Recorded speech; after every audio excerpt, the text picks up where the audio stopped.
எல்லோருக்கும் வணக்கம். நம்ம இலக்கண வகையில் அடுத்ததாக பார்க்க போகிறது சொல் இலக்கணம்.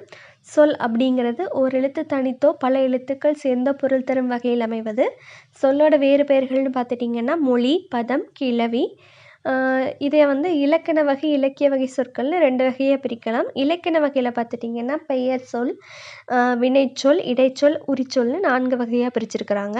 பொதுவாக பெயர் சொல் அப்படிங்கிறது என்னென்னு பார்த்துட்டிங்கன்னா ஒரு பொருளின் பெயரை குறிப்பது பெயர் சொல். ஒரு பொருள்னால் அது அக்ரிணியாகவும் இருக்கலாம், உயர்திணை பொருளாகவும் இருக்கலாம். எடுத்துக்காட்டாக பார்த்துட்டிங்கன்னா கண், கை, பள்ளி, ஒருத்தங்களோட பெயர், இது எல்லாமே பெயர் சொல்ல வரும்.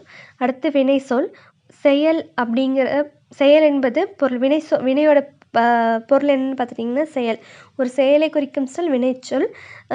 இது பொதுவாக பார்த்துட்டிங்கன்னா நம்ம ஏதாவது ஒரு வேலை செய்கிறோம்ல, அதுதாங்க வினைச்சொல். எடுத்துக்காட்டு நம்ம எழுதுறது, படிக்கிறது, ஓடுறது, நடக்கிறது, இது எல்லாமே ஒரு வினைச்சொல்.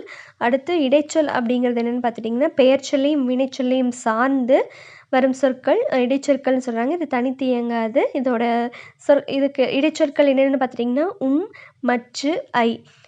தந்தையும் தாயும் வந்தனர். இதில் பார்த்துட்டிங்கன்னா தந்தையும் தாயுங்கிறது பெயர்ச்சொல், வந்தனர் அப்படிங்கிறது வினைச்சொல். இது மாதிரி சார்ந்து மட்டுமே வர்றது இடைச்சொற்கள். உரிச்சொல் அப்படிங்கிறது பெயர்ச்சொல், வினைச்சொல் ஆகியவற்றின் தன்மையை மிகுதிப்படுத்த வருவதுன்னு சொல்கிறாங்க. எடுத்துக்காட்டாக பார்த்துட்டிங்கன்னா நகரம், இதே மாநகரம், இது மாதிரி மிகுதிப்படுத்த வருவது உரிச்சொல். அடுத்து சாலச்சிறந்தது. நீங்கள் அடுத்த வகையை பார்த்துட்டிங்கன்னா சொற்களோட அடுத்த வகை இலக்கிய வகை. இதையும் 4 வகையாக பிரிக்கலாம். இயற்சொல், திரிசொல், திசைச்சொல், வடசொல். இயற்சொல் அப்படிங்கிறது என்னென்னு பார்த்துட்டிங்கன்னா எளிதில் பொருள் விளங்கும் வகையில் அமைந்த சொற்கள் இயற்சொற்கள்னு என்ன சொல்கிறாங்க. எடுத்துக்காட்டாக எழுதினான், வந்தான், சென்றான், கடல், கண், இந்த மாதிரியான சொற்கள் எல்லாமே இயற்சொற்கள். இங்கே பார்த்துட்டிங்கன்னா இந்த இயற்சொற்கள் பெயர், வினை, இடை, உரி ஆகிய 4 வகையிலும் வரும்னு சொல்லிட்டாங்க. மண், பொன் அப்படிங்கிறது பெயர் இயற்சொற்கள். நடந்தான், சென்றான் அப்படிங்கிறது வினை இயற்சொற்கள். அவனை, அவனால், இந்த மாதிரி சொல் இது இடை இயற்சொல். மாநகர் அப்படிங்கிறது உரி இயற்சொல். அடுத்த வகை பார்த்துட்டிங்கன்னா இலக்கிய வகையில் திரிசொல். திரிசொல் அப்படிங்கிறது கற்றோருக்கு மட்டுமே விளங்குபவையாகவும் பொருள் விளங்குபவையாகவும் இலக்கியங்களில் மட்டுமே பயின்று வருபவையாகவும் அமைவது திரிசொல்னு சொல்கிறாங்க. இப்போ நீங்கள் மேலே பார்த்த இயற்சொற்கள் எல்லாமே யார் வேணாலும் எளிதாக பொருள் கண்டுபிடிச்சிருக்கலாம். ஆனால் திரிசொற்கள் அவங்களுக்கு அந்த பொருளோட அர்த்தம் தெரிஞ்சால் மட்டும்தான் அது திரிசொல், அந்த சொல்லுக்கான பொருள் நம்மளுக்கு தெரியும். எடுத்துக்காட்டாக பார்த்திங்கன்னா வங்கூல்.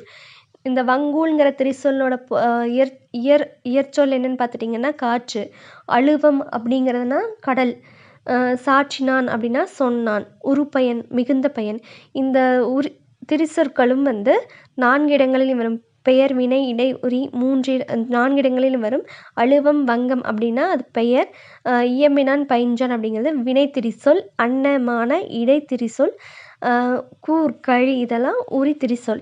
இந்த திரிசொல்லை 2 வகையாக பிரிக்கலாங்க. ஒரு பொருள் குறித்த பல திரிசொல், பல பொருள் குறித்த ஒரு திரிசொல். ஒரு பொருள் குறித்த பல திரிசொல்னு பார்த்துட்டிங்கன்னா வங்கம், அம்பி, நாவாய் இது எல்லாமே கப்பல்ங்கிற ஒரே ஒரு பொருளை குறிக்கும்.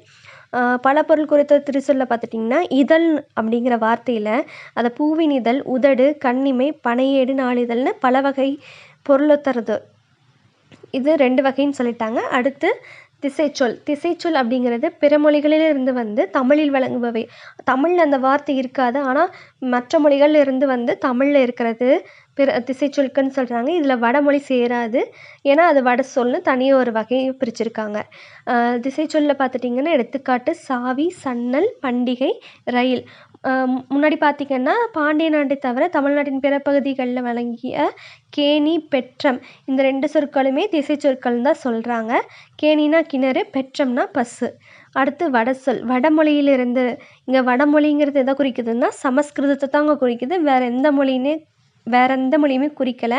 வடமொழி சொல் அப்படின்னு வடமொழிங்கிறது எந்த மொழின்னு கேட்டாங்கன்னா அது சமஸ்கிருதம் மட்டும்தான்.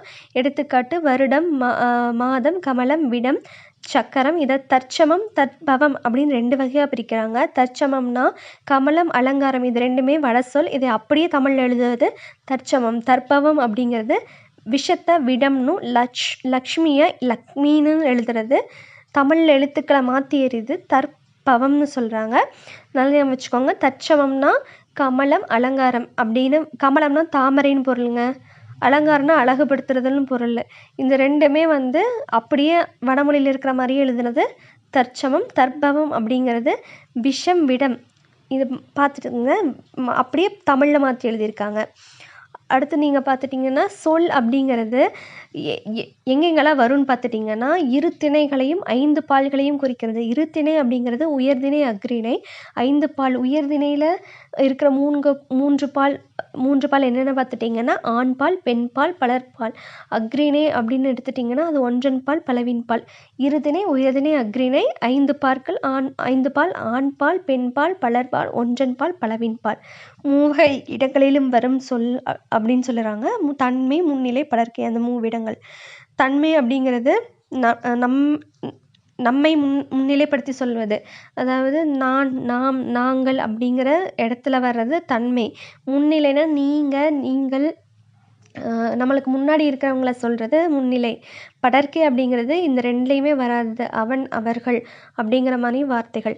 அடுத்து உலக வழக்கிலும் செய்யுள் வழக்கிலும் மட்டுமே வரும் வெளிப்படையாகவும் குறிப்பாகவும் வழங்கப்படுவது சொல் அப்படிங்கிறாங்க. இப்போ நம்ம இங்கே என்ன பார்த்தோம்னா ஓவராலாக சொல் அப்படிங்கிறது 2 வகை. இலக்கண வகை, இலக்கிய வகை. இலக்கண வகை வந்து 4 வகைப்படும். பெயர்ச்சொல், வினைச்சொல், இடைச்சொல், உரிச்சொல். அதுக்கப்புறம் இலக்கிய வகை வந்து 4 வகையாக பிரிக்கிறாங்க.